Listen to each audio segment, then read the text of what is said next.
प्यारे बच्चों, मैं एस.के. सिंह आप सभी लोगों का तपस्या एकेडमी परिवार की तरफ से हार्दिक स्वागत करता हूं। हम लोग आज की क्लास में पढ़ रहे हैं सिटिंग अरेंजमेंट, और इससे पहले वाले वीडियो में मैंने आपको सारी बेसिक बातें बता दी है। आज हम लोग काफ़ी सारे क्वेश्चन के साथ प्रैक्टिस करने वाले हैं, तो चलिए हम आज की क्लास को शुरू करते हैं। सभी बच्चों का हार्दिक स्वागत है। और आज का हमारा जो टॉपिक है वो टॉपिक हमारा है सिटिंग अरेंजमेंट। सिटिंग अरेंजमेंट का मतलब होता है बैठने की व्यवस्था। तो सिटिंग अरेंजमेंट हम बोलते हैं बैठने की व्यवस्था, जिसमें हमने देखा था कि हमारे पास कई तरह के अरेंजमेंट हैं। एक लाइन में बैठना, दो लाइन में बैठना, यानी दो पंक्ति में बैठना, दो रो में बैठना, दो कॉलम में बैठना, सर्कुलर बैठना, स्क्वायर शेप में बैठना, रेक्टेंगुलर बैठना, ये सारी व्यवस्थाएं और हमने छोटी छोटी बातें सीख रखी हैं। तो आज की क्लास का पहला क्वेश्चन आपके सामने है, और आपने में से किसी बच्चे ने इसको पूछा है। हमारे साथ निखिल जी हैं जिनका एक क्वेश्चन है, और इसी क्वेश्चन के साथ हम क्लास को आगे बढ़ाते हैं। आइए हम लोग देखते हैं कि क्वेश्चन क्या कर रहा है और इसको बनाने का एक छोटा सा प्रयास करते हैं। क्वेश्चन कर रहा है 7 children ABCDEF and G are sitting in a row. तो मुझे नहीं पता है कि 7 लोग कौन से हैं, बस ये जान गया कि भाई देखो ये 7 होंगे ना बेटा। तो 7 को बैठाने का एक सिंपल सा तरीका ये जरूर समझ लेना कि 3 इधर 3 उधर, एक बीच में होगा, एक हमारा लेफ्ट हैंड होगा, ठीक है, एक हमारा क्या होगा, ये वाला पॉइंट हमारा अगर कुछ नहीं दिया है डायरेक्शन तो हम लेफ्ट इसको मान लेते हैं, और इसको क्या मान लेते हैं बोलो, राइट। इतनी बात तो एकदम बेसिक बात है जो आप जानते हैं, क्वेश्चन को देखते ही आपके दिमाग में बात आ जाएगी। ए से ले तक जी तक है तो ये नाम तो याद ही रहेगा, sitting in a row. G is to the just right of D, यहीं से हम शुरुआत करते हैं। याद रखना कि सिटिंग अरेंजमेंट और पजल जैसे टॉपिक ये कहते हैं कि जब हम क्वेश्चन को बनाते हैं तो हम दोबारा उस इन्फॉर्मेशन को रीड आउट नहीं करते हैं, यानी हम पहले इन्फॉर्मेशन के थ्रू ही उसको नोट करते चले जाएंगे कहीं ना कहीं और उसको एडजस्ट करेंगे, तो बार बार पढ़ने में टाइम खत्म हो जाएगा। तो G is just right to D, तो राइट किधर है, उधर है, तो मुझे पता है कि यार जी जो है राइट में, किसके राइट में है, डी के। तो ये चीज़ मैं हमेशा ध्यान रखूंगा, और इन दोनों को जब भी बैठाऊंगा जहां भी 2 सीट मिलेगी, मुझे नहीं पता अभी इनमें से कौन से 2 सीट पे हैं, लेकिन मुझे इतना पता चल कि ये दोनों साथ में बैठेंगे। मुझे 5 लोगों के बारे में और सोचना है। आइए सोचते हैं। G is just right of D end, बताओ एंड शब्द किसके लिए आया होगा, सोचो। कल आपको बताया था जो ज़्यादा इंपॉर्टेंट है, जिसको हम किसी के थ्रू बैठा रहे हैं, तो हम जी को बैठा रहे थे। तो अगर हम एंड बोलेंगे तो जी के बारे में, एंड क्या, to the just left of B, और ये किसके लेफ्ट में बताइए। अगर मैं बी को यहाँ पे रख दूंगा तो बी के लेफ्ट में कौन होगा, जी होगा। आई बात समझ में। तो अब ये 3 लोग बैठ गए, 7 लोगों में से 3 लोग तो बैठे गए, अब 4 ही लोगों को बैठाना है। A is on the right of C. अब देखिए इस बात को मैं लिखता हूँ, ए कहाँ पर बैठा है, इसमें ए का नाम नहीं आया तो मुझे अलग लिखना पड़ेगा। ए राइट में है, किसके राइट में है, सी के में। A is on the just right of C, ये 2 लोग हमारे साथ बैठ गए हैं। A and D have 1 child between them. अब इसमें देखो एक चीज समझो, ए और यहीं से हमारा काम बन जाएगा, इस बात को मैं ठीक समझना है। ए और डी के बीच में एक व्यक्ति बैठा हुआ है, एक आ रहा है, देखो ये वाला इन पढ़ो। ए and D have 1 child between them, किसके बीच में, तो मेरे पास डी भी बैठा हुआ है, ए भी बैठा हुआ है। हम कुछ भी करके अगर हम ज़्यादा करेंगे तो भाई देखो, अगर हम इनको इधर ले जाएंगे तो कोई मतलब नहीं बनता है, इसको यहीं पे लाना पड़ेगा इसके बगल में, और यहाँ पर बीच में बैठाना पड़ेगा। सी भाई सब इधर तो बीच में बैठेगा। मतलब अगर मैं 3 2 5 और एक उस व्यक्ति को बुला लूँ तो मैं ये चीज़ कर सकता हूँ कि ये 6 लोग मेरे कंट्रोल में हैं। कौन से 6 लोग मेरे कंट्रोल में, जरा आप देखिएगा, मैं आपको दिखाता हूँ, आप इस चीज़ को देख लेना, और इससे शायद आपको एक समझ डेवलप हो जाएगी कि यहाँ पर एक व्यक्ति बैठा हुआ है, और इसको आप यहाँ पर देख सकते हैं। आप एक बार आप फिर से देखिए चीज़ों को, यही है ना, ये बैठ गए कि नहीं बैठ गए। डी और ए के बीच में एक व्यक्ति बैठना चाहिए, ए यहीं बैठेगा, और अब तक हम लोग 6 लोगों को बैठा चुके हैं। भाई एक नाम पता चल, नाम ही तो पता करना है, 5 तो बैठ ही चुके हैं। आइए देखते हैं। E and B have 2 child between them. अब देखो ई और बी के बीच में 2 चाइल्ड बैठेंगे, हम 2 चाइल्ड इधर कर नहीं सकते क्योंकि हमारे पास कुल 7 ही व्यक्ति है। तो यहाँ पर बैठने वाले व्यक्ति का नाम आप बता सकते हैं क्या होगा, जरा सोचिए कौन सा, क्योंकि ई और बी के बीच में कितने लोग बैठे हुए हैं, 2 लोग। तो अगर आप इधर बैठाएंगे तो ज़्यादा 7 से ज़्यादा हो जाएंगे, तो ई और बी के बीच में 2 लोग बैठने चाहिए। तो ऑब्वियस सी बात है कि हम ई को यहीं पर रख के चलेंगे। इसके बाद D and F also 2 child between them, D और एफ के बीच में भी, डी और एफ के बीच में भी 2 चाइल्ड बैठे हैं। तो देखो डी अगर यहाँ बैठा है तो हम इधर तो बैठा नहीं सकते एफ को। डी और एफ के बीच में अगर 2 चाइल्ड है तो एफ को कहाँ लेके जाओगे बताओ, पहले सोचो। ये 2 लोग बैठे हैं, किसके बीच में, डी और एफ के, तो एफ यहाँ पर आएगा। अब जरा एक बार काउंट करना बेटा, 1 2 3 4 5 6 7 हो गया कि नहीं हो गया। अब इसमें कह रहा who is exactly in the mid, बताओ मिड में कौन बैठा हुआ है, कौन बैठा हुआ है, डी। मैं लिख देता हूँ, अब इस पूरी बात को मैं लिख देता हूँ, यहाँ पर मिड में मैं डी को रख देता हूँ। इसके बाद बेटा यहाँ पर जी है, बी है, एफ है, ठीक है, सी है, ए है और ई है। और मैंने इस इंफॉर्मेशन को दोबारा नहीं पढ़ा, और ये क्वेश्चन आपका था और आपके सामने ही ओपन किया हूँ और आपके सामने बनाया। आई बात समझ में? बस हमने क्या किया, कुछ मैनर सीख रखे हैं, कुछ छोटी छोटी बातें सीख रखी हैं। हम टाइम को अपने खराब नहीं होने देंगे, एग्जाम में तो बिल्कुल भी नहीं। तो हम जो भी चीज़ पढ़ रहे हैं उसको हम, क्योंकि हमने राइट लेफ्ट में पता है कि आप सिटिंग अरेंजमेंट में क्या कर सकते हैं, वो सारी बातों पर हम पहले ही बात कर चुके हैं। 7 लोगों को बैठना है तो मैं पहले ही समझ गया कि इसमें देखो क्वेश्चन यही पूछना है मिड में कौन है, मुझे तो नहीं पता था ना कि सा, लेकिन 7 का केस होगा, 5 का केस होगा, 9 का केस होगा, तो 3 पॉइंट बहुत हाईलाइट होते हैं। कौन सा, एक मिड वाला और 2 लेफ्ट राइट वाला। तो मैं अपने डायग्राम को उसी तरह फ्रेमिंग करता हूँ। मुझे पता है कि लेफ्ट राइट की मुझे जरूरत पड़ेगी, तो मैं ऑटोमेटिक इसको नॉर्थ फेसिंग ही करूंगा, क्योंकि नहीं दिया है तो हमने बताया ना बैठने का तरीका लेफ्ट राइट हमारा डिसाइड हो जाता है। फिर क्वेश्चन ये जब शुरू करता है कि जो जी है वह डी के राइट में बैठा है, तो मैं इसीलिए जी को इधर रखता हूँ और डी को इधर, क्योंकि देखो मेरा राइट उधर ही है, तो मैं इसीलिए जी को इधर डी को इधर, क्योंकि जी जो है राइट में डी के, तो इससे मुझे उठा के यहाँ पे रखने में क्या होगा, सुविधा होगा। हालांकि मुझे यहाँ जाना नहीं पड़ा, यहीं पे मेरा क्वेश्चन सॉल्व हो गया।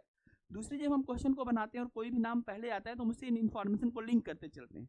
जैसे आपको पता चल गया था कि डी जी बी का ये कॉन्सेप्ट है, सी ए का ये कॉन्सेप्ट है, एक इन्फॉर्मेशन है कि ए और डी के बीच में ई बैठा है, तो मेरे लिए बड़ा आसान हो गया कि मैं अब इन दोनों को बैठा सकता हूँ। और यह एक ही पॉसिबिलिटी हो सकती है कि अगर डी यहाँ पर है, ए यहाँ पर, तो इसके बीच में ई को बैठाया जाए।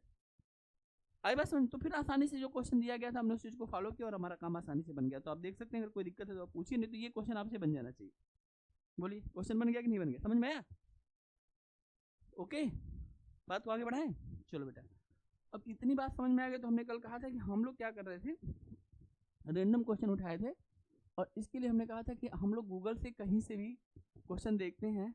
और कल हमारा क्वेश्चन था सीटिंग अरेंजमेंट, रुको बेटा एक बार, सीटिंग अरेंजमेंट क्वेश्चन। तो जितना चाहे ना, मैं बता रहा हूँ ना, जितना चाहे ना आप क्वेश्चन प्रैक्टिस करिए, मैं बता रहा हूँ। आप मुझसे इस पर हज़ारों क्वेश्चन पूछे, मुझे कोई दिक्कत नहीं बताने में। लेकिन जब हम हर टॉपिक टाइप के 2 4 10 क्वेश्चन पढ़ लेते हैं ना, तो हमें ये पता चल जाता है कि अच्छा अब किस क्वेश्चन में क्या है। हालांकि मैथ और रीजनिंग सब्जेक्ट में जितना प्रैक्टिस करोगे ना बेटा, उतना निखार आता है। ये बात ध्यान, सीखना सबसे तेज करना, वो सबसे तेज वाली चीज़ तभी आती है जब आप लगातार चीज़ों को बराबर लगातार बनाते रहेंगे, पढ़ते रहेंगे, बनाते रहेंगे, पढ़ते रहेंगे। तो हम लोग चलते हैं बच्चों, यहाँ पर हमने कल शायद ये वाला एक क्वेश्चन किया था, इसके बाद आप यहाँ पे देख सकते हैं, और कुछ और थोड़ा सा हार्ड क्वेश्चन लेते हैं। बहुत सारा क्वेश्चन है, हम लोग क्वेश्चन नंबर 3 करके दिखाइए। चलिए क्वेश्चन नंबर 3 बनाइए, खुद ट्राई करेंगे आप लोग, सेल्फ बनाएंगे खुद ईमानदारी से, बगल वाली कॉपी पर नहीं देखेंगे मोनिका जी, अपनी कॉपी, अपनी बुद्धि, अपना सिलेक्शन, अपना दिमाग।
ठीक है, बात को हम आगे बढ़ाते हैं और आंसर आ गया होगा।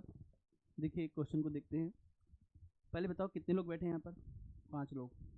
मैं क्वेश्चन को पूरा नहीं पढ़ता हूँ और सिर्फ मैं इतनी बात से इस नतीजे पे पहुँच जाता हूँ कि ठीक है, मेरे पास अगर 5 लोग बैठे हैं तो ये पहला व्यक्ति, ये दूसरा व्यक्ति, ये तीसरा व्यक्ति, ये चौथा और ये पाँचवा। मुझे पता है कि ये मेरा आर है। अब आर का मतलब आप जानते हैं, इधर मेरा एल है। मैं लिखूंगा भी नहीं क्योंकि मुझे अपना राइट लेफ्ट तो हमेशा पता रहता है सबको, तो मैं उसी हिसाब से क्वेश्चन को हमेशा लेके चलूंगा दिमाग में ही। लेकिन अभी लिख देता हूँ, A sitting next to B. Next का मतलब जानते हो? जब इस इन्फॉर्मेशन को बोला गया कि ए सिटिंग नेक्स्ट टू बी ना, तो देखो ये इधर भी हो सकता है बी, और ये भी इधर भी हो सकता है। मुझे नहीं पता कि ये किधर है, लेकिन ये इधर भी हो सकता है। नेक्स्ट में कंफर्म नहीं होगा, तो हम इस इन्फॉर्मेशन को कैसे जस्टिफाई करेंगे? तो ध्यान रखना इस बारे में। हम इस बात को ऐसे लिखते हैं, बहुत अच्छे से समझना कि अगर हम ए और बी की बात करते हैं तो ए और बी, यह ए बी के इधर भी हो सकता है और ये बी इधर भी हो सकता है। मुझे नहीं पता। नेक्स्ट का मतलब अगला, किधर अगला, किसको अगला मान रहे हैं मैं नहीं पता है। ठीक है, चलने दो। सी सिटिंग नेक्स्ट टू डी, यही बात किसके साथ हुई? तो 4 तो बैठ ही गए ना हमारे 5 लोगों में से, तो आपने 4 लोगों को बैठा ही दिया। हमेशा इस बात को ध्यान रखना, इससे क्वेश्चन छोटा हो जाएगा, हल्का हो जाएगा। बड़ा मजेदार मंत्र है। लोग क्या करते हैं, बैठाते रहते हैं और कंफ्यूज रहते हैं कि यार अभी तक बैठा नहीं। ये देखो कि तुमने 4 को बैठा दिया, 5 लोगों में से 4 को बैठा दिया। बताओ क्वेश्चन कठिन है क्या? आसान है। जहां आएंगे सी डी साथ में आएंगे, जहां आएंगे ए बी साथ में आएंगे। हम देखते हैं कि और क्या हो सकता है। अब देखो D is not sitting with E. अब देखो D is not sitting with E का मतलब डी दुनिया में कहीं बैठ जाएगा, लेकिन किसके पास आसपास नहीं बैठेगा? ई के आसपास नहीं बैठेगा। हमने इस बात को नोट कर लिया। अब देखो यहाँ पर एक शब्द आ रहा है हु। बताओ हु किसके लिए आएगा? सेकंड पर्सन कौन हो गया? ई। देखो हमने डी की जानकारी दी ना ई के माध्यम से, तो हु शब्द जो आएगा वह ई के लिए आएगा। Who is on the left end of the branch. ये देखो यहाँ पर बैठने वाला व्यक्ति कौन हो जाएगा? लेफ्ट में ना, तो लेफ्ट वाला तो कौन सा होता है? ये वाला होता है ना, ये लेफ्ट। तो यहाँ पर हम किसको बैठाएंगे? ई को बैठा देंगे, बात खत्म हो गई। C is on the second position from right, और सी कहता है कि मैं सेकंड पोजीशन पे हूँ, किधर से? राइट से। तो अगर मैं यहाँ पर सी को बैठाऊंगा, सी के साथ कौन बैठता है? गलती से डी को मत यहाँ बैठा, क्योंकि हमें 2 सीट तो ए बी के लिए भी तो चाहिए। इस बात को समझो। जब ये आएंगे तो साथ साथ आएंगे, जब ये आएंगे तो साथ साथ आएंगे। तो अगर सी यहाँ पर बैठा तो यहाँ पर बैठने वाला व्यक्ति कौन हो जाएगा? और देखो इससे मजे की बात क्या होगी, डी और ई साथ में भी नहीं बैठेंगे। अब इन दोनों सीटों पर ए और बी बैठेगा, मुझे नहीं पता कौन किधर बैठेगा। मैं इन्फॉर्मेशन को आगे पढ़ता हूँ। ठीक है, A is to the right of B. अब देखो A is to the right of B, A right में, किसके राइट में है? बी के। तो A is to the right of B के लिए देखो ध्यान समझना। अब पता चला ना, इन दोनों में से कुछ भी हो सकता है, लेकिन इस इन्फॉर्मेशन ने इस बात को पूरा किया। A is right of B, A right में है, किसके राइट में है? बी के। इसके बाद देखो बेटा एज राइट टू बी। अच्छा हाँ, देखो ए बी के भी राइट में और ई के भी राइट में। इस बात को ध्यान रखना, एक जस्ट राइट होता है, एक राइट होता है। राइट में अब ये सारे ई के राइट में है, तो ए बी और ई के राइट में, बिल्कुल ठीक बात है। अब इसके बाद ना हमें आगे ना क्वेश्चन को पढ़ने की जरूरत नहीं थी। अननेसेसरी इन्फॉर्मेशन देने की कोशिश कर रहे हैं, लेकिन हम पढ़ते हैं और क्या दिया है? A and C are sitting together. क्या जरूरत था? क्या ये इन्फॉर्मेशन अननेसेसरी इन्फॉर्मेशन नहीं था? A and C are sitting together. ठीक है, यूपीएससी जैसे एग्जाम में इस तरह से क्वेश्चन करते हैं। ठीक है, पूछेंगे कि भाई ये डाटा सफिशिएंसी में इस तरह का क्वेश्चन बनता है, या ऐसे क्वेश्चन बनता है आईबीपीएस बैंक पीओ में। क्या बनता है? 1 2 3 4 5 पॉइंट करके दे देंगे और बोलेंगे which is unnecessary statement in the following to find the answer. ठीक है, मतलब क्वेश्चन ये पूछेंगे in which position A sitting, find the position of A and to get which is the unnecessary information. तो आपको पता चला ना, ये लास्ट वाला लाइन क्या है हमारे लिए? अननेसेसरी है। अब इसका क्या मतलब है कि ए और सी साथ में बैठे हैं? हम तो पहले ही बैठा चुके हैं, तो वो अननेसेसरी इन्फॉर्मेशन हो गया। देखो पहला क्वेश्चन हमसे क्या, विच पोजीशन ए सिटिंग। ए कहाँ बैठा हुआ है? बताओ कहाँ बैठा हुआ है? किसके बीच में बैठा हुआ है? बी डी के बीच में नहीं बैठा हुआ है, बी ई डी के बीच में बैठा है। सी कौन सा आंसर होगा? सोच समझ के बताना। देखो मैं दिखा देता हूँ, बोलो ये क्वेश्चन आपसे बना कि नहीं बना? हम लोग बहुत सारे क्वेश्चन पे, अलग अलग क्वेश्चन पे मतलब रेंडमली क्वेश्चन उठा के ना हम प्रैक्टिस करते हैं। मैं आपको दिखाता हूँ, आप देखिएगा ना, और आपसे बनेगा। मैं ये तो दावे के साथ कह सकता हूँ। हम चलते हैं 8 पर, कहीं से भी रेंडमली हम लोग उठा लेते हैं। ठीक है, ठीक है, आइए देखते हैं। जितना प्रचार बीजेपी का आ रहा है, हर एक क्वेश्चन पर आ रहा है। अगर इतना प्रचार हम तपस्या एकेडमी का कर दें तो हम विश्व की सबसे बड़ी कोचिंग संस्थान बन सकते हैं। वो आप ही कर सकते हैं। आप सबके पास फ़ोन है, आप जाइए 1 घंटा मेरे लिए निकाल करके पूरी दुनिया में हमें फैला दीजिए। पुष्कर जी गूगल पर, टेलीग्राम पर, व्हाट्सएप पर, स्टेटस पर, इंस्टाग्राम पर, फेसबुक पर, जितने भी ट्विटर पर, हर जगह रेंडमली इतना ऐड कर दीजिए कि लोग एकदम हिल जाए और जानने पे मजबूर हो जाएं कि ये तपस्या एकेडमी में बच्चों को कहाँ पढ़ाते हैं, 10 बच्चों को लेके किस रूम में बंद करके पढ़ाते हैं, पूरी दुनिया को पता चल जाए। एक तरीका तो ये। दूसरा तरीका है कि आपके 10 के 10 बच्चे मेहनत करके एग्जाम में टॉप कर जाओ। पास करने के लिए नहीं बोल रहा हूँ, 10 के 10 बच्चे टॉप कर जाओ और खोजें कि टॉपर कहाँ, और अपने इंटरव्यू में आप बोलें श्री एस के सिंह सर के मार्गदर्शन में। जब आप ये लाइन बोलेंगे तब मेरी छाती प्राउड के मारे एकदम चौड़ी हो जाएगी। लेकिन क्या ये मैं सपना ही देखता रहूंगा या आप कर सकती हैं? पूजा जी आपका इसके बारे में क्या विचार है? आदरणीय पूजा जी हमारे बीच में बैठी है। क्या पूजा जी क्या करती हैं आप? ये सपना सच होगा कि नहीं होगा? हाँ, ये मेहनत करके हम लोग इस बात को ध्यान रखना, सफलता के पीछे केवल मध्य वो लोग भागते हैं, वो लोग मेहनत नहीं कर सकते हैं। जो परिश्रमी लोग होते हैं ना बेटा, वो असंभव कार्य कर देते। तुम सभी के अंदर वो मुझे गट्स दिखता है। उनका जी हमारे बीच में बैठी हुई है। उनका जी पिछला क्वेश्चन हुआ कि नहीं हुआ? हाँ, तो आप लोगों के अंदर मैं वो चीज़ देखता हूँ, आप लोग कर सकते हैं, you are deserving the best. आई बात समझ में? जिधर भी रहेंगे सब इधर झंडा गाड़ेंगे। आओ झंडा गाड़ो। बन गया होगा क्वेश्चन बातों बातों में। पुष्कर जी बनाइए, देरी किस बात की है? कितने लोग हैं बताओ यहाँ पर? 7 लोग हैं। देखो इस बात को देखो बेटा, एकदम ना फॉर्मेट फिक्स है बेटा। ये देखो 1 2 3 और देखो 4 5 6 और 7, 7 बैठ गए कि नहीं बैठ गए? राइट कहाँ है भाई? ये रहा राइट। लेफ्ट कहाँ है भाई? ये रहा लेफ्ट। फॉर्मेट हो गया ना, पहला लाइन हमें फॉर्मेट देता है बेटा। ठीक है, फेसिंग। अच्छा इसमें नॉर्थ दिया भी है तो कोई दिक्कत की बात भी नहीं, ना भी देता तो हमें तो ऐसे बैठाना था। F is to the immediate right of E. मुझे नहीं पता कि एफ कहाँ बैठा है, लेकिन F immediate right of E का मतलब देखो ये दोनों एक साथ, दो तो बैठ गए साथ में से। इज फोर्थ राइट ऑफ जी। ध्यान से देखो ई के बारे में कह रहा है, ई कहाँ बैठा है? फोर्थ राइट ऑफ जी। जहां पर मैं जी को बैठाऊंगा ना, पहला राइट, दूसरा राइट, तीसरा राइट और चौथा। तो देखो कितने हो गए? 2 और 3 5 और 1 6, 6 लोग बैठ गए। आप लोगों को 6 लोग बैठे हुए दिखाई दिए। ऑर्डर पता चल गया ना बेटा, ये 3 तो अपने आप आके खड़ते बैठ जाएंगे। जहां पर 3 को बैठाने की बात होगी यहाँ बैठाएंगे, और जहां एक और व्यक्ति बैठेगा या तो जी के इधर बैठेगा या तो एफ के उधर बैठेगा। क्वेश्चन पढ़ने के साथ साथ हम इस पूरी बात को एकदम तैयारी में रहते हैं कि आपने एक सीक्वेंस बना दिया, 6 लोगों को सीट दे दी, तो एक व्यक्ति कहाँ बैठेगा? या तो इस किनारे बैठेगा या तो उस किनारे पर। आइए अगले इन्फॉर्मेशन चलते हैं। C is the neighbour of B and D. अब देखो सी किसका नेबर है? तो 3 सीट चाहिए ना, बताओ 3 सीट कौन? सी इज द नेबर ऑफ, किसका नेबर है? बी और डी। लेकिन इसमें जानते हो फंसा कौन? बी और डी। बी और डी अपने पोजीशन को क्लियर नहीं कर पाएंगे, लेकिन इस पूरे मामले में सी का पोजीशन फिक्स हो जाएगा। सी कहता है कि मैं बी और डी के बीच में हूँ।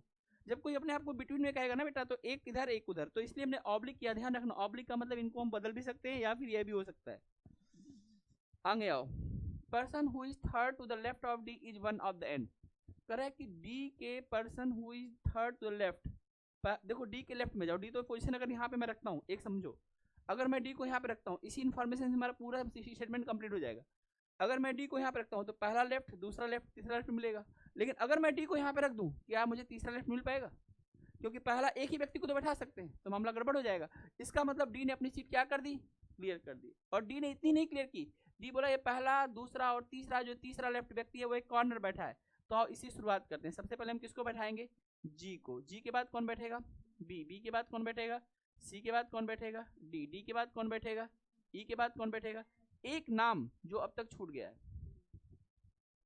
बताओ बैठने में कोई दिक्कत हुआ? 7 के 7 लोगों को हमने, और देखो हमने कोई इन्फॉर्मेशन दोबारा नहीं पढ़ा है, ये जरूर बात ध्यान रखिए।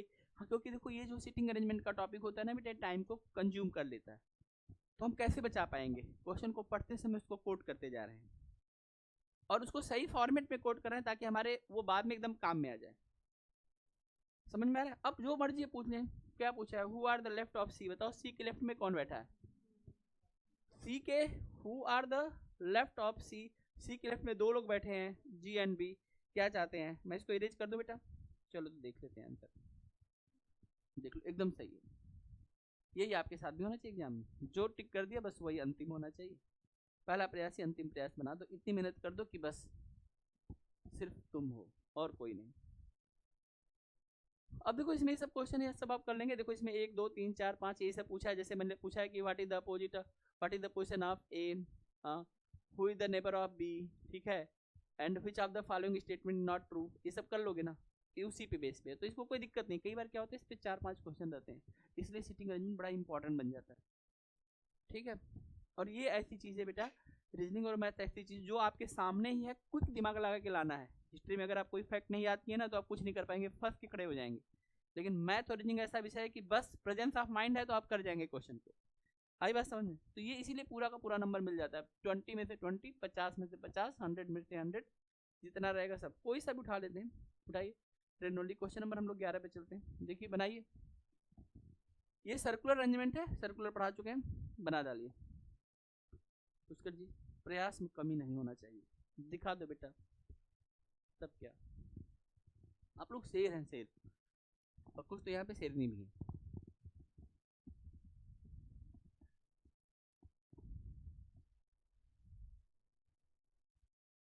मैं थोड़ा संकोच में तो था कि सुबह 8:30 बजे बुलाऊंगा, तुम आओगे कि नहीं आओगे, लेकिन मेरा तुम लोगों ने आकर के मुझे चौंका दिया है। वो अलग बात है, कुछ लोग लेट भी आते हैं।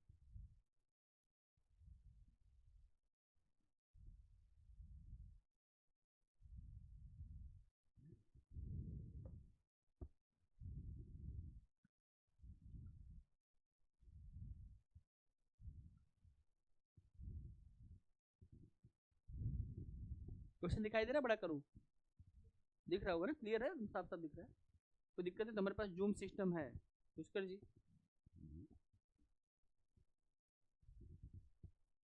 देखिए, पुष्कर जी बड़ा दिख रहा है कि नहीं?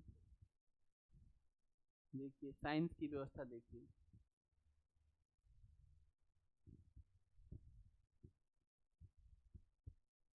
तो देखिए पुष्कर जी,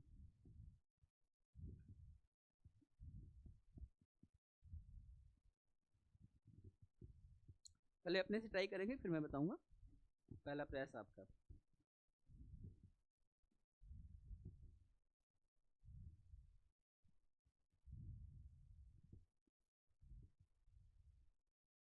कहाँ से क्वेश्चन लेके आएंगे? लंदन से बना के आएंगे बेटा,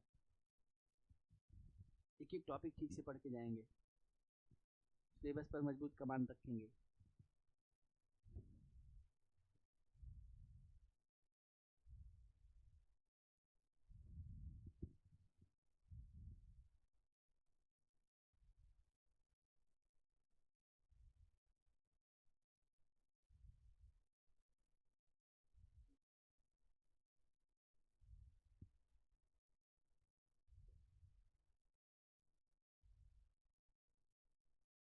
ठीक है, देखा जाए। आइए देखते हैं कि क्या किया आप लोगों ने। सबसे पहले हम क्या करते हैं,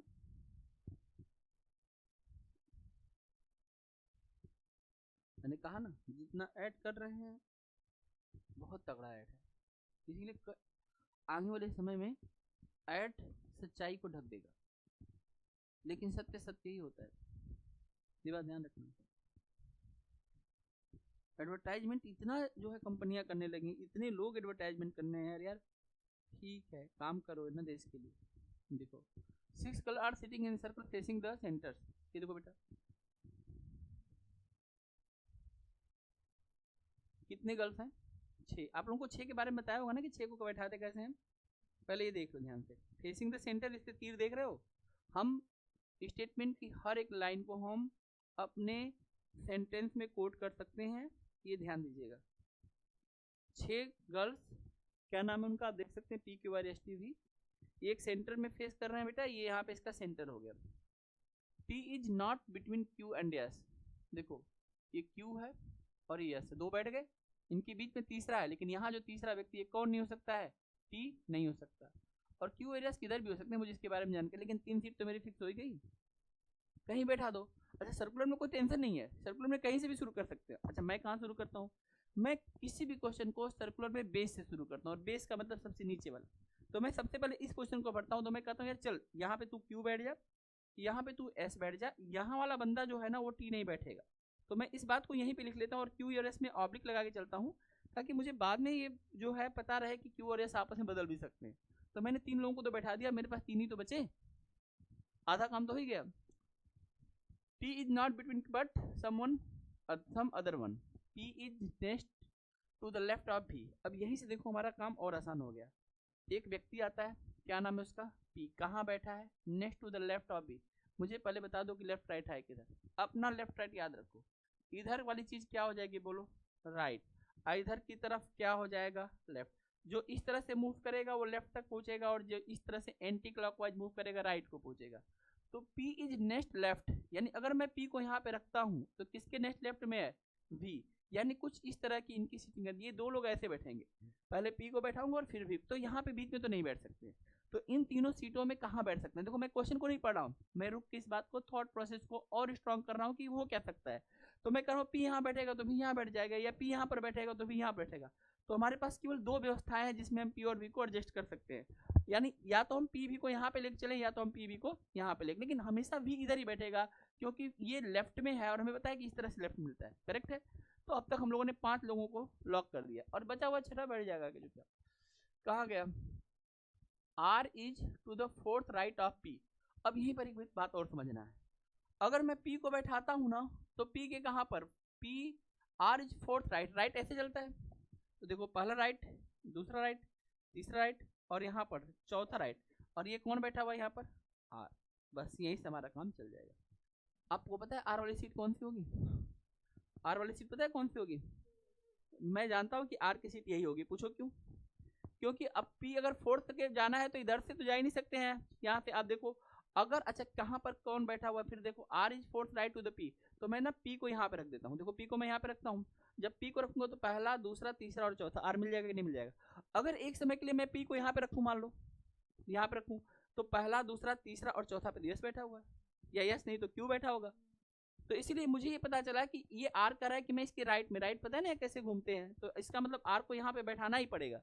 तो जो बीच में जो मिसिंग पर्सन था वो R पता चला, और P के यहाँ पर बैठने पर यहाँ पर V की सीट फिक्स हो जाती है, क्योंकि इन दोनों का पहले से ये मामला तय था कि P लेफ्ट में होगा V के। एक सीट बचा है, एक नाम बचा है, बता सकते हो उसका नाम, कौन सा नाम बचा है P Q R S T में, T। तो T को यहाँ, लेकिन जानते हो इस पूरी व्यवस्था में एक गड़बड़ी चल रही है, बताओ क्या, ये भाई साहब बिटवीन में बैठे हैं, तो Q और S का सीट अभी तक कंफर्म नहीं है, तो Q इधर भी हो सकता है, यस यहाँ पे। अगर क्वेश्चन यहाँ से पूछेगा तो हमें फिर सावधानी से देना पड़ेगा, और इधर कहीं से पूछेगा तो फिर जय श्री राम। अच्छा, विच of the following statement is not true, देखो S इज, मैं इसको थोड़ा इरेज कर देता हूँ, ये सब चीज़ें मुझे नहीं चाहिए। और अब देखो पढ़ने में मजा आ रहा होगा, आप लोगों को सीखे नहीं सारी चीज़ें, कल आप सोचोगे यार संडे पढ़ा क्या रहे, कल तो सिर्फ छोटी छोटी टेक्निक बता रहा था जिससे तुम्हारे चैप्टर को अब समझने में तुम्हारा कॉन्सेप्ट मजबूत हो चुका है। अब देखो क्वेश्चन तुम अपने आप बना रहे हो कि नहीं बना रहे हो। अब देखो क्या पूछा है बेटा, which of the following statement not true, कौन सा गलत है, S is just next right to R, S कहाँ है, R के राइट में है, नहीं हम नहीं कर सकते यार, कैसे कर सकते हैं, हो भी सकता है नहीं भी हो सकता है ना यार, मैं कैसे कर सकता हूँ। T is just next right to B, T कहाँ है, T जो है कहाँ पर है, just next to right of B, हाँ ये वाला सही है, ये वाला सही है। R is second to the left of T, R कहाँ है, second left, R second left नहीं है, R सेकेंड राइट है, यही वाला गलत, 100% गलत कौन सा हुआ, अरे अभी करता हूँ, अभी मैं इसको करके दिखाता हूँ।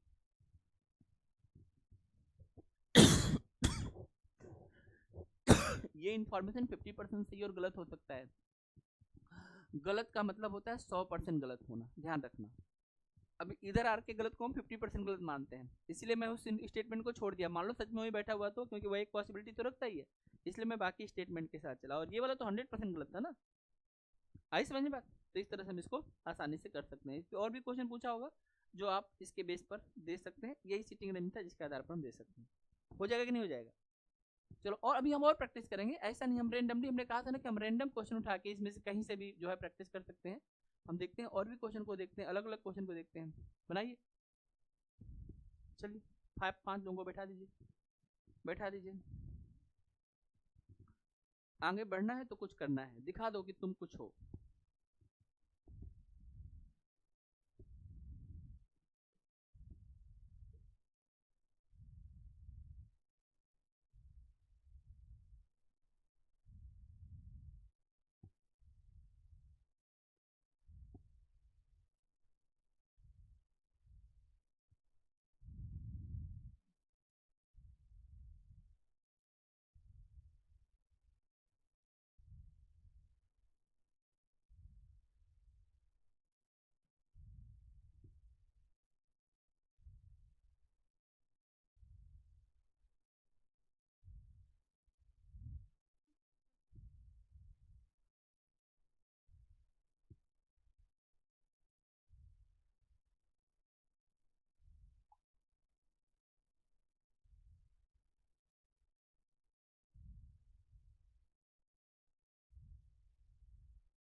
क्लास चल रही बेटा, सिर्फ बैठ सकते हैं, यहाँ बैठ जाइए, बैठिए थोड़ा देर।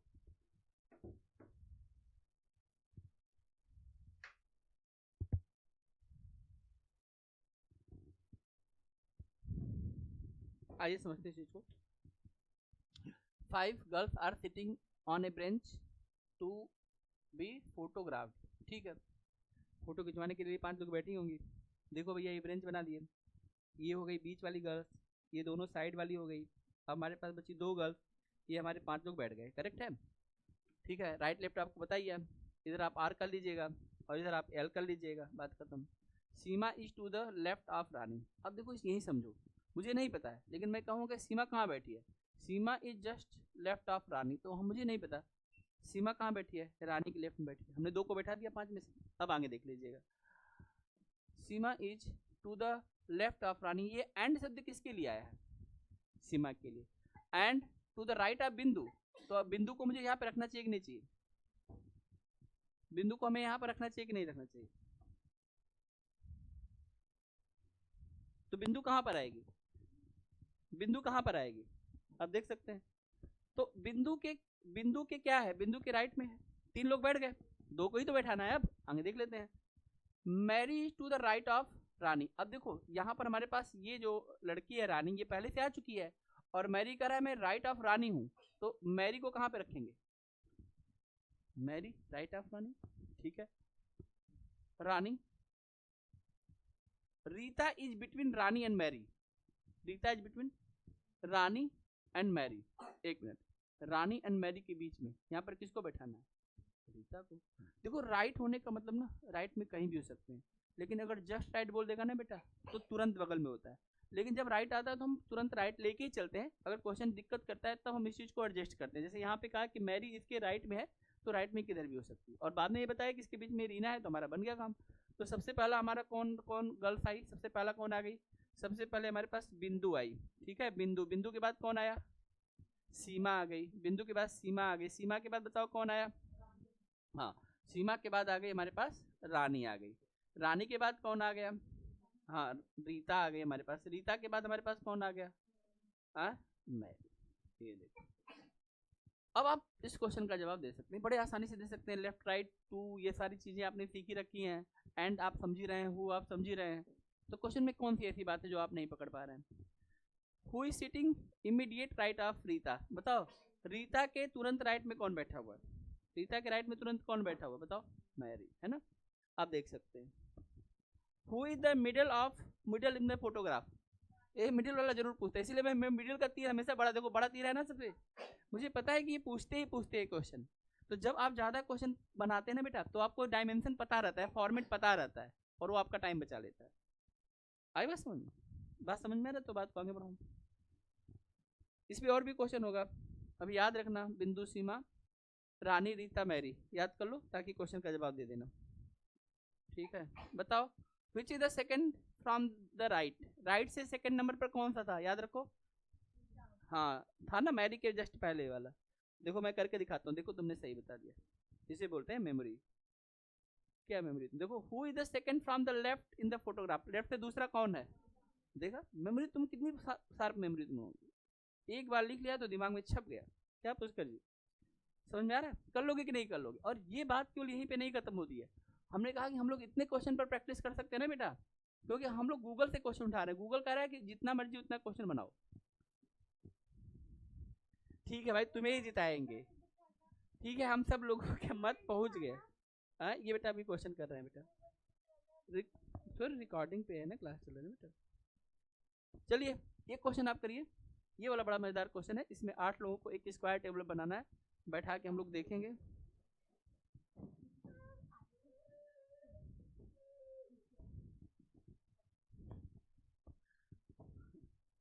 इसको बोलते हैं पावर ऑफ मदर।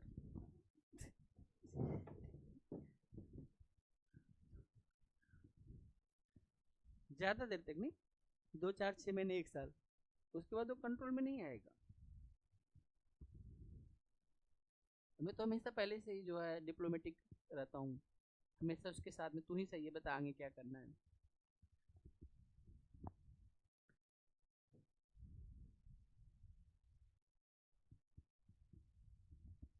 बनाओ बेटा बनाओ। Practice makes a man perfect. अगर पेन और कॉपी चाहिए तो हम और दे देंगे, पुष्कर जी टेंशन नहीं लेना बेटा।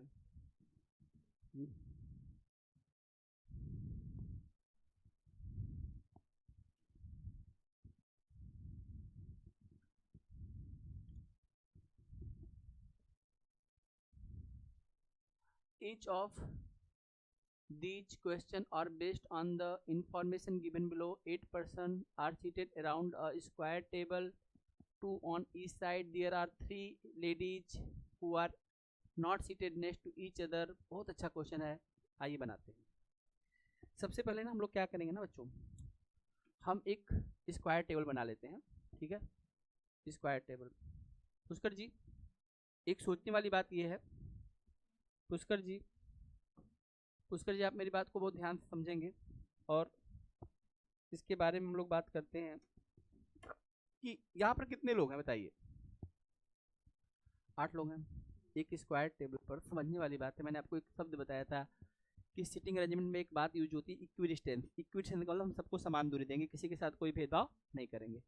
तो यहाँ पर देखेंगे कि 8 पर्सन है, तो ये तो समझने वाली बात हुई ना कि 1 2 3 4 5 6 7 और 8, ये बात आपको समझ में आ गई होगी। 8 लोग बैठेंगे तो आखिर में स्क्वायर टेबल पर 2-2 बैठा दो। अंडरस्टूड है, कहे चाहे नहीं कहे, एकदम कॉमन सेंस है। और इसमें आप देखेंगे कि 4 लोग एक दूसरे के अपोजिट बैठेंगे। देखो बेटा, जब 8 लोग 6 लोग 12 लोग 10 लोग जब सर्कुलर अरेंजमेंट या आप इस तरह से स्क्वायर रेक्टेंगल में, तो इसमें पेयरिंग बनती है। और कितना पेयर बनेगा हमारे पास? 4। तो ये बात तो आपको क्वेश्चन की पहली लाइन समझ में आ जानी चाहिए, दिमाग में घंटी बजनी चाहिए। आइए पढ़ते हैं इसके बारे में। इसमें एक चीज कह रहा है कि देखो इनका नाम है ई से लेके एल तक, और दूसरा पॉइंट कह रहा है कि देयर आर 3 लेडीज। जरा ध्यान रखना, देखो लेडीज के लिए हम लोग ब्लड रिलेशन अगर पढ़े होंगे तो हमने देखा था कि पॉजिटिव साइन हम मेल के लिए और फीमेल के लिए माइनस साइन यूज करते हैं, क्योंकि माइनस के पास ये पावर है कि माइनस माइनस प्लस हो सकता है, ध्यान रखना। इसलिए पावरफुल ज़्यादा जो चीज़ है वो माइनस है। नेगेटिव को कभी हल्के मत लेना, नेगेटिव बहुत पावरफुल चीज़ होती है। तुमको प्यार समझा रहे हैं, तुमको नहीं समझ में, एक बार तुमको डांटे तुम्हारे अंदर से बदलाव आ गया, याद रखना माइनस में हो सकती है जो सामने वाले को प्लस कर सकता है, बहुत पावरफुल है minus. J is between L and F, पहला इंफॉर्मेशन आता है जे इज बिटवीन एल एफ। मुझे नहीं पता, मैं जे भाई से कहता हूँ, जे तू यहाँ बैठ, एल को यहाँ बैठा देते हैं और एफ को यहाँ बैठाते हैं। मैंने आपको बताया था कि मेरे बैठाने की व्यवस्था में वैसे तो सर्कुलर हम कहीं से भी शुरू कर सकते हैं, लेकिन कहीं शुरू करना है तो अपना एक जगह बनाया जाए जहाँ से हम क्वेश्चन को लिखें। तो यहाँ पर मैंने जे लिखा, जे बैठा एल और एफ के बीच में। इसमें एल और एफ की अभी तक जो है पोजीशन नहीं पता चली, आपस में इंटरचेंज जरूर कर सकते हैं लेकिन बैठेंगे कुछ ही तरह, आप इस बात को समझिएगा। अब मैं इस बात को कहता हूँ, इस साइक्लिक पैटर्न में कहीं से भी कहीं बैठा सकते हैं। हमने 3 सीट कोई सा भी लेकर रैंडमली बैठा दिया, कोई दिक्कत तो नहीं होना चाहिए। इसमें एल और एफ आपस में चेंज कर सकते हैं और हमारे पास 8 क्वेश्चन है, हमने 3 बैठा दिया तो हमें कुल 5 ही बैठाना है।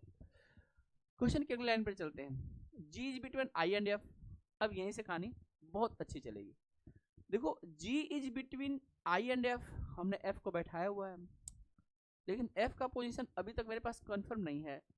एफ भाई को मैं यहाँ भी लेके चलता हूँ और एफ भाई को मैं यहाँ भी लेके चल सकता हूँ, लेकिन मुझे नहीं पता है तो मैं इसी को एफ को फिक्स मानते हुए, on the basis of the fix करते हुए मैं इस इन्फॉर्मेशन को भी यूज कर लेता हूँ। तो जी इज बिटवीन आई, तो अगर मैं जी को यहाँ पे रखूंगा ना बेटा, तो आई और एफ के बीच में पता चल जाएगा, ठीक। लेकिन रुकना एक बार, ध्यान से इस बात को सुनना। अगर मैंने गलत बैठाया होगा तो क्वेश्चन में क्या होता है कि आगे जाकर कोई जो है इन्फॉर्मेशन इसमें डिक्लाइन कर देगा कि मैं इस पर नहीं बैठ सकता, और अगर मैंने सही बैठाया होगा तो ये सब आराम से बैठते चले जाएंगे। तो अगर क्वेश्चन डिक्लाइन करता है तो मैं जी और आई को इधर करके तब बढ़ूंगा, और अगर डिक्लाइन नहीं करता है तो मैं अपने आंसर तक पहुंच जाऊंगा। इस बात को समझ के चलना है। सीटिंग अरेंजमेंट का तरीका क्या होता है कि जब आप बैठाने लगेंगे और ऐसी स्थिति आती है जहां पर 2 रास्ते चलते हैं, अगर आप एक रास्ते को पकड़ के चलते हैं और उस पर बैठ गया, इसका मतलब आपने सही बैठा दिया, और अगर उसने प्रॉब्लम किया तो हम दूसरे से भी इस क्वेश्चन को सोचेंगे, ठीक है। ये बात हमें जी और आई के साथ में सोचना है, करेक्ट है, ये 3 लोगों के साथ में सोचना है। आगे चलते हैं। एच ए लेडी मेंबर, हमें पता चला कि एच को कैसा है, लेडी मेंबर है। इस second to the left of J, हमने जे को बैठाया हुआ है और जे के सेकेंड में चलो, पहला और दूसरा सीट खाली मिल गई। अब जरा एक बार रुको और सोचो, अगर बाय द वे हम जी और आई को यहाँ पे बैठाते तो क्या हमें ये पोजीशन मिलता?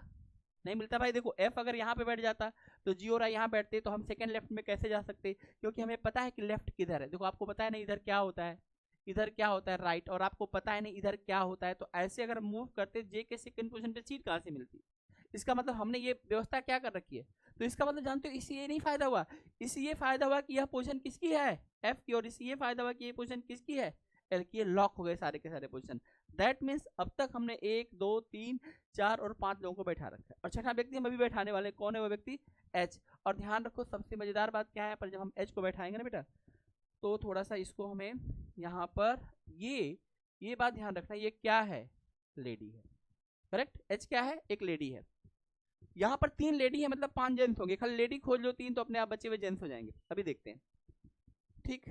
इसके बाद देखो F a male member is seated opposite of E. देखो ई दिखाई दे रहा है, ई के अपोजिट में कौन, एफ। एफ क्या है, मेल मेंबर है, एफ हमारे पास है, एफ क्या है, मेल मेंबर है, and seated opposite to E a lady member. आपको पता चल गया ना कि यहाँ पर मैं किसको बैठाने वाला हूँ। कैसे पता चला बेटा, क्योंकि एफ के अपोजिट में आपको मैंने पहले ही बताया था कि अगर हम 8 को बैठा रहे हैं तो 4 पेयर अपोजिट का बनेगा। ये सब हमारे दिमाग में तो पहले से चीजें चल रही है ना। तो एफ, और यहाँ पर एक नाम और छूट गया, बताओ कौन सा नाम छूटा हुआ, के। अभी देखो मैं उसका भी नाम लिख देता हूँ। मैं यहाँ पर के को लिख सकता हूँ क्योंकि एक ही सीट बची और एक ही व्यक्ति बैठा हुआ था। 8 के 8 बैठ चुके हैं, हमने 2 लेडीज का पता कर लिया, हमें एक लेडीज और पता करना है, और उसके लिए हम कुछ और पढ़ते हैं। There is a lady member between F and I. F और आई के बीच में एक लेडी मेंबर बैठी हुई है। बताओ कौन सी लेडी मेंबर है, भूलना मत, ये लेडी मेंबर मेरे सामने है। मैं इसलिए थोड़ा अलग कलर का यूज कर रहा हूँ ताकि चीज़ों को आप समझ सकते हैं। एफ और आई के बीच में एक लेडी मेंबर बैठी है। क्या हमने तीनों लेडीज का पता कर लिया, क्या हमने सभी 8 लोगों को सफलतापूर्वक पढ़ाया बैठाया, क्या हमने किसी इंफॉर्मेशन को दोबारा पढ़ा, नो नीड। क्योंकि अगर मेरे को कोई चीज़ अगर मेरे सिस्टम में नहीं बैठेगा तो मैं इसको साइड में नोट कर लूँगा उस इन्फॉर्मेशन को। और दूसरी बात यह ध्यान रखना, सिटिंग अरेंजमेंट के क्वेश्चन में और अगला टॉपिक विजुअल टेस्ट के क्वेश्चन में जो भी इन्फॉर्मेशन आते हैं उनको आपस में कनेक्ट करने की लगातार कोशिश करेंगे हर एक स्टेज पर। जैसे हम स्टेज बनाएंगे तो हम ऐसा नहीं करेंगे उसको छोड़ देंगे कहीं साइड रख के, नहीं, अगर उससे लिंक कोई बात आती तो हम तुरंत उसको कनेक्ट करते हैं। जैसे आप यहाँ पर देखिएगा इस क्वेश्चन में क्या हुआ था, जब इन्होंने यहाँ पर कहा जी और आई, तो हम समझ रहे हैं कि ये पूरी सीट को इफेक्ट कर रहा है, और मुझे पता है कि ये तबाही ला देगा क्योंकि अगर इधर जाए तो इधर बैठा देगा। तो मैं इस बात को पूरा ध्यान रखता हूँ, और जैसे मुझे पता चला ना कि इस यहाँ पर एच को बैठाने की बात हुई थी ना, तो एच के बैठाते ही मैंने इस पूरी बात को तुरंत लिंक कर लिया था कि हम लोग सही चल भी रहे हैं कि नहीं चल रहे हैं। तो हमने तुरंत कहा कि हाँ एकदम सही, क्योंकि अगर हमने इन लोगों को इधर भेज दिया होता तो आज एच यहाँ नहीं बैठ पाता और स्टेटमेंट ही खराब हो जाता।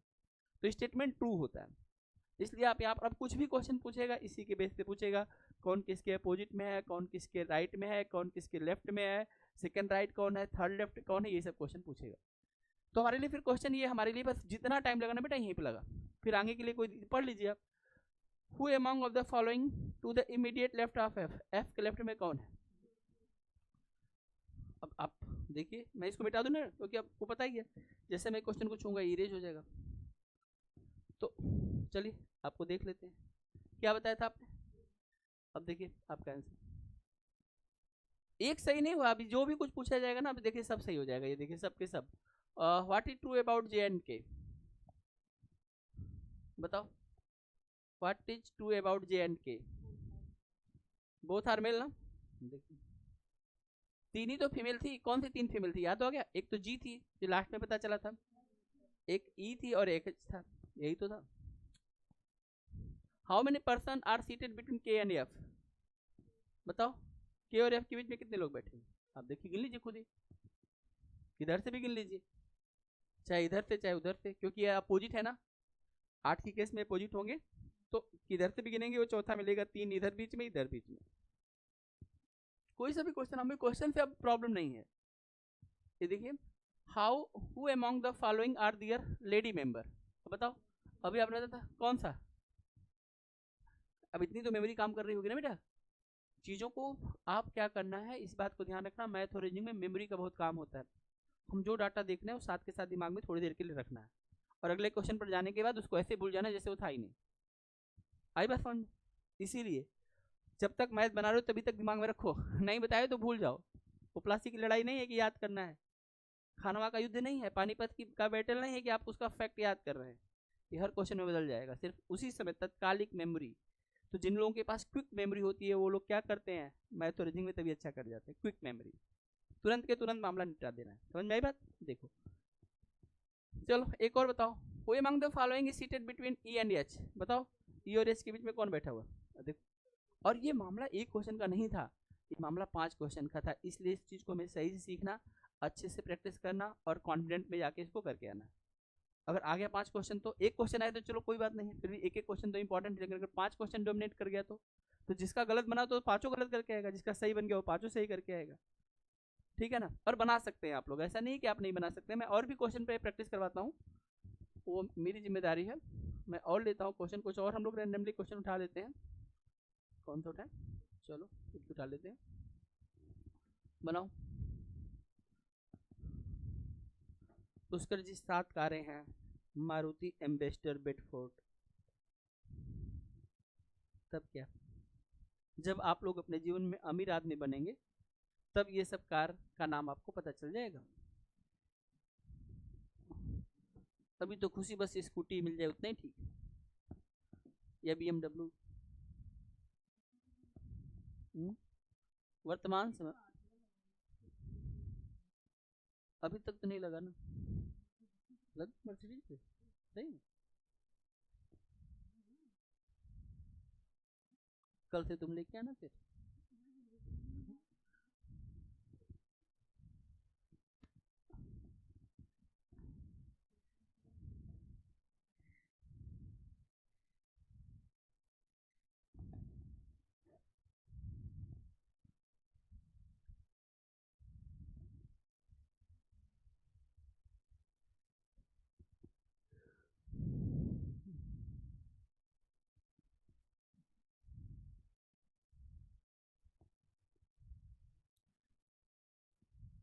कैसा टॉपिक है बंशिका जी? बन जाएगा ना? समझ में आ रहा है ना? देखो बहुत कम शब्दों में सटीक बात समझा के तुमको लेके चल रहा हूँ, कंफ्यूज तुमको बिल्कुल नहीं किया हूँ। अगर तुम मेरी बात को समझ सकते हो बेटा तो सीधा और सटीक रास्ता, एक दाव और क्वेश्चन चित।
ठीक है, अब मैं बना देता हूँ।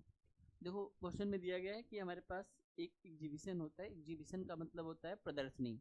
ठीक है, ये अलग अलग कारें हैं जो एक प्रदर्शनी में आई हैं, प्रदर्शनी में आप जाके कार को चला सकते हैं, देख सकते हैं, ठीक है, टेस्ट ड्राइव कर सकते हैं।